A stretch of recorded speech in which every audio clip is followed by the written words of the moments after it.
لیکن کچھ جماعتیں ایسی ہوئیں شیعہ حضرات میں، سب نہیں، شیعہ میں بہت سارے فرقے پیدا ہوئے، تقریباً 70 فرقے تو میں پڑھ کر کے آیا، باقی ہے کتنے معلوم نہیں۔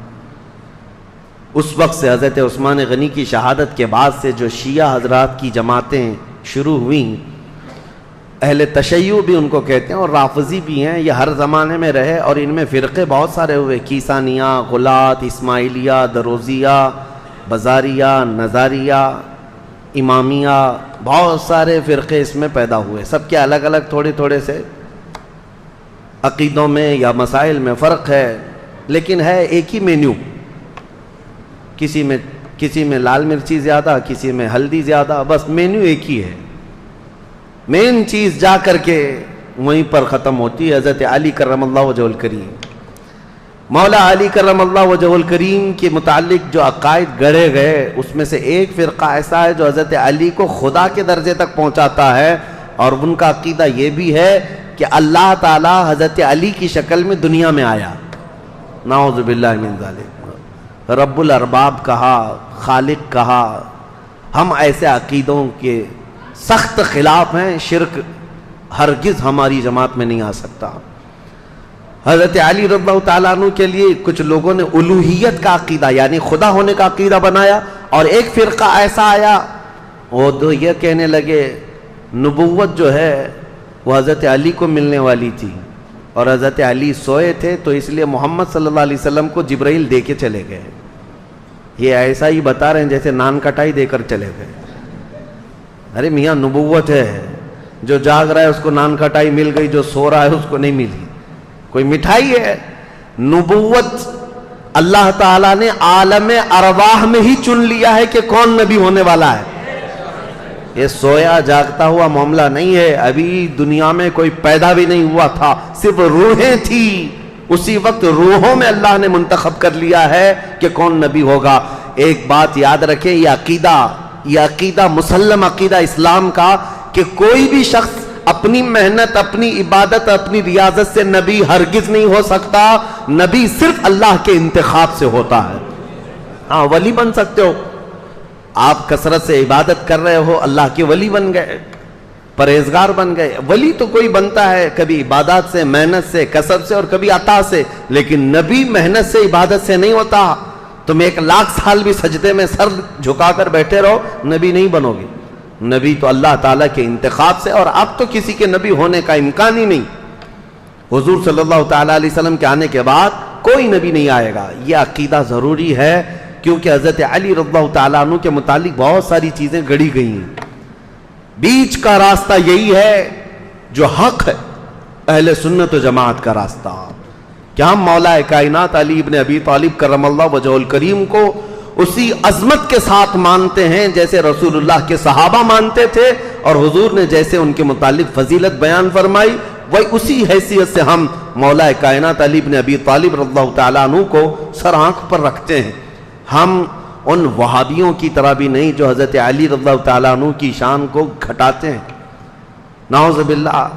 ہم برسر اعلان یہ کہتے ہیں کہ رسول اللہ صلی اللہ تعالیٰ علیہ وسلم نے غدیر خم پر یہ خطبہ ارشاد فرمایا تھا، من کنت مولا فہذا علی مولا۔ یہ حدیث اتنی تواتر کے ساتھ ہے کہ اتنے صحابہ اور اتنے لوگوں نے اس حدیث کو بیان کیا ہے کہ ان کا جھوٹ پر جمع ہونا محال ہے، اس لیے یہ حدیث بڑے اعلیٰ درجے کی ہے۔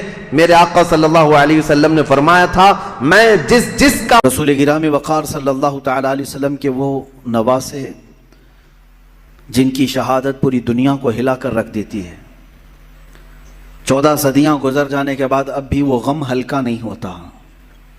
جب ہم سنتے ہیں تو آنکھیں بہہ پڑتی ہیں، جسم میں جھرجھریاں آ جاتی ہیں، مگر وہ خونی منظر اس آسمان نے دیکھا اور اس زمین کے اوپر کیا گیا۔ کربلا کے واقعات سنانے کا مطلب صرف یہ نہیں ہوتا کہ رو دھو کر کے لوگ غم ہلکا کر لیں، بلکہ کربلا کا ایک عظیم میسج یہ ہوتا ہے کہ ہم ہر سال تجدید ایمان کرتے ہیں، ایمان کو پھر سے جلا بخشنے کے لیے بیانات سنتے ہیں تاکہ ہمارے جذبے پھر سے جوان ہو جائیں۔ اور ہمیں تاریخ میں اکثر یہ بتایا گیا ہے، ہر سال آپ سنتے ہوں گے، چھوٹی سی جماعت تھی حسین اعظم کے ساتھ، مقابل میں بہت بڑا لشکر جرار تھا۔ اگرچہ بظاہر امام حسین اور رضی اللہ تعالیٰ عنہ اور ان کے رفقا کو مصائب اور مشقتوں کا سامنا اٹھانا پڑا اور بہت ساری تکلیفیں جھیلنی پڑیں، لیکن زمانہ گزرتے گزرتے یہ میسج سب کو عام ہو گیا کہ حقیقت میں جیت حسین کی ہی تھی۔ کسی کا میدان میں قتل ہو جانا یہ ہار اور شکست کی علامت نہیں ہے۔ ایسا ضروری نہیں ہے کہ قتل ہو جانے والا، کٹ جانے والا ہار جاتا ہے، شکست کھا جاتا ہے، ایسا نہیں۔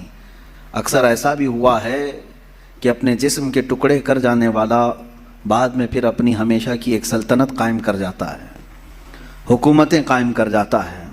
اکثر ہم نے دیکھا ہے کہ جنہوں نے قربانیاں دی ہیں، قربانیوں کے بعد پھر ایک نیا دور آیا ہے اور لوگوں کو آزادی کی سانس ملی ہے۔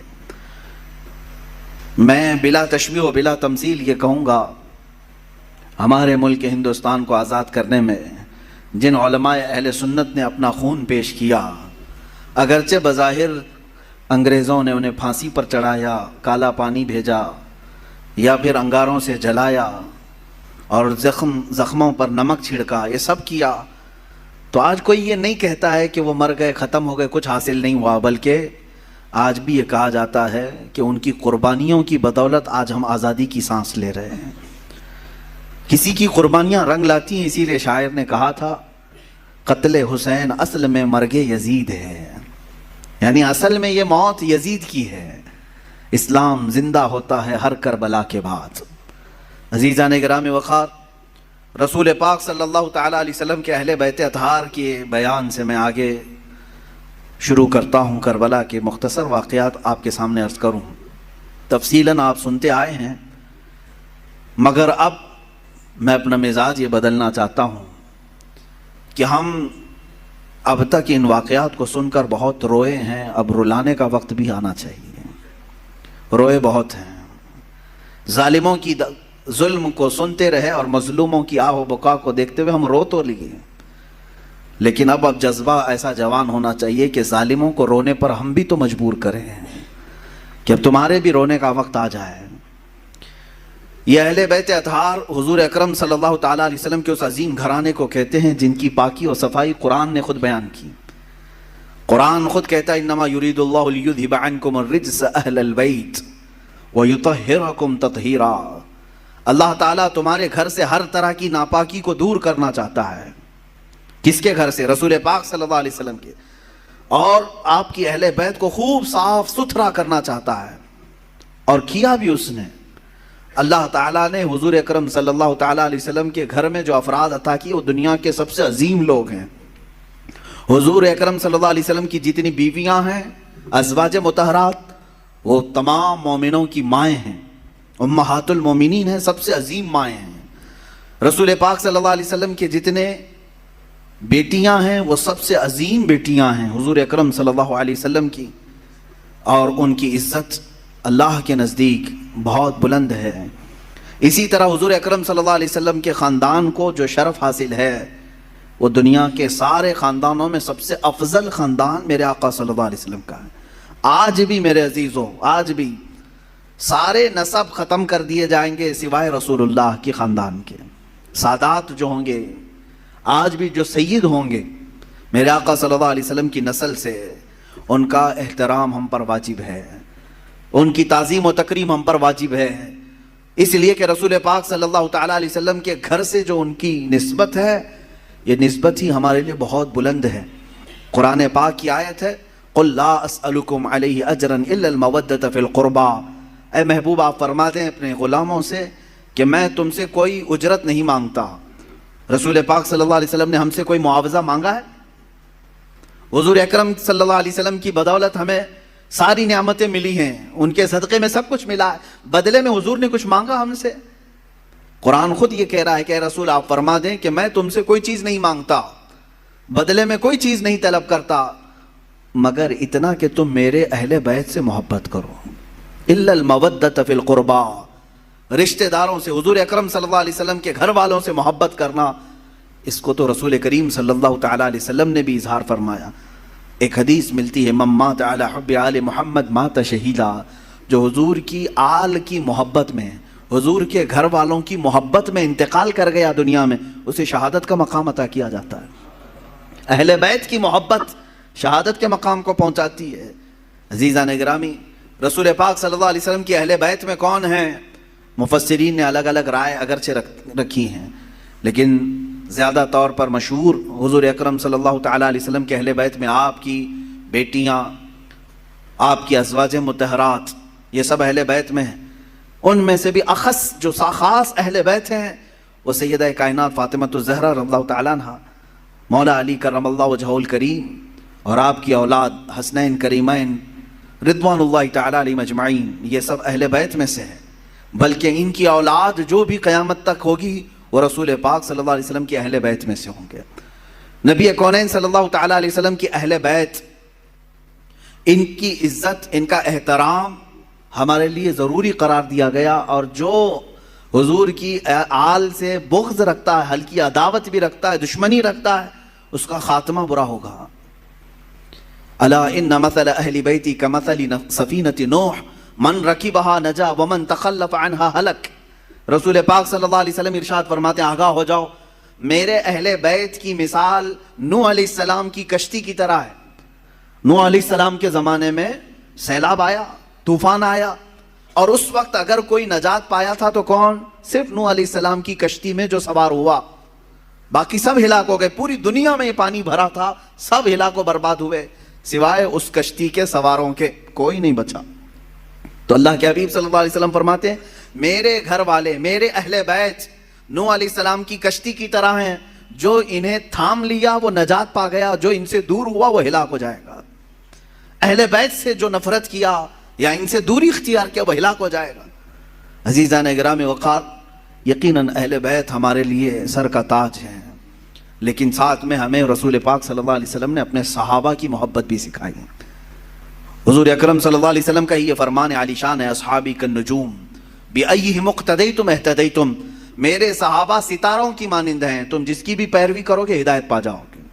یہ میں کیوں آج عرض کر رہا ہوں؟ اہل بیت کا تذکرہ ہونا چاہیے، لیکن ساتھ میں نے صحابہ کا بھی ذکر کیا۔